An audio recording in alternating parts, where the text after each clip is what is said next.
Kedua pasangan calon gubernur Sumut Bobi Surya dan Edi Hasan tidak hadir dalam rapat pleno terbuka penetapan pasangan calon terpilih yang digelar di salah satu hotel di Kota Medan Rabu kemarin.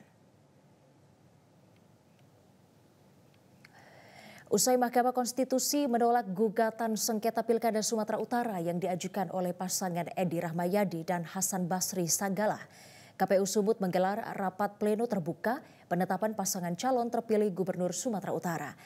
Meskipun tidak dihadiri oleh kedua pasangan calon, rapat pleno tetap dilanjutkan dan menetapkan pasangan calon gubernur nomor urut 1, Bobi Nasution dan Surya, sebagai Gubernur Sumatera Utara terpilih dengan perolehan suara 3.645.611 suara atau 64,5% dari jumlah pemilih. Sumut Agus Arifin mengatakan telah memberikan surat kepada kedua pasangan calon, yakni surat undangan resmi untuk calon gubernur Sumatera Utara ini, namun keduanya tidak hadir. Di Sumatera Utara ada 16 gugatan sengketa pilkada dari 14 KPU kabupaten kota yang diajukan ke MK, ada 11 KPU yang dismisal MK, sedangkan satu daerah yaitu Kabupaten Mandailing Natal diputuskan untuk sidang lanjutan dengan agenda pembuktian. Tersisa 2 daerah lagi yang sedang menunggu keputusan MK. Pasangan calon terpilih itu atas nama Bapak Muhammad Bobi Apip Nasution SCMM dan Bapak Haji Surya BC paslon nomor urut 1. Itu paslon kan nggak hadir Pak itu. Iya Pak. Apa ada pemberitaan sebelumnya?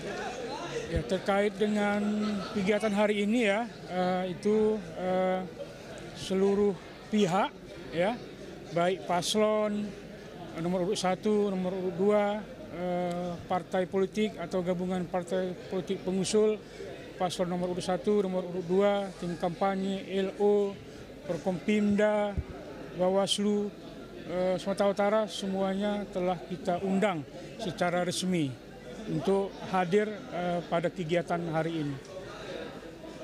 Ada nggak alasan Bapak Bobi tidak hadir, Pak? Gugatan di MK, apakah gimana Pak hasilnya? Apakah semua ditolak atau gimana Pak untuk di Sumatera Utara? Ya, untuk Sumatera Utara ada 16 gugatan atau 14 KPU Kap Kota dan 1 provinsi. Karena Kabupaten Nias Selatan itu ada 2 sengketa atau gugatan di MK. Jadi totalnya ada 16 sengketa atau gugatan di 15 KPU. Jelajahi cara baru mendapatkan informasi. Download Metro TV Extend sekarang.